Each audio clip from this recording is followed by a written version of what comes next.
gaia. Hori aurrera joko dugu, baina orain itzin behar dizuegu aeronautikaz Parisen sektoreak bere hazkuntza iragarpenak gora berrikusi dituelako. Bertan dira, Pariseko hortan, euskal enpresak eta gaur horientzat negozio handiago ekarri dezakena akordioa sinatu du NASAk. Gaur 3.000 milioi abioi bidaiari gara, 20 urte barru, 2 aldiz gehiago izango gara. Horientzat guztientzat, 35.000 hegazkin berri beharko dira. Negozio horri etekina ateratzeko prest etorri dira Parisen bildutako konpainiak, baita euskal enpresak ere. Aurtengo altxorretako batek Bombardierren C series honek ere etiketan darama Made in Euskadi. Hegalak batzen dituen kajoia harinenetakoa da merkatuan eta Araban fabrikatu dute.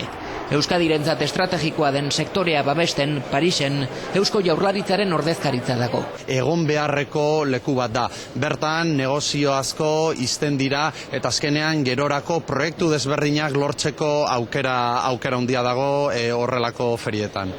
Etorkizuna gutxi gastatzen duten motorretatik eta pisu gutxiko materialetatik pasako dela dirudi. Eserleku hauek bezala 4 kilo baino ez dute pisatzen. Eta etorkizuna lurretik urrun ere badago, NASAk Marten ditu begiak. Gaur Espainiarekin akordioa sinatu dute Amerikarrek. Martera gizakiak bidaltzeko pausua dela gaurkoa hori diote. 2016 eta 2020 urteetan Martera egingo diren misioetarako akordioak dira Parisen hitzartutakoak.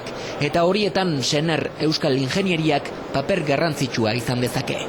NASAk Marten aurrera eramandako azken misioan jada euskal teknologia zegoen. Azken 4 urteetan Amerikarrek planeta gorritik jasotako informazio asko eta asko Euskadin diseinatutako antena bati esker jaso dute.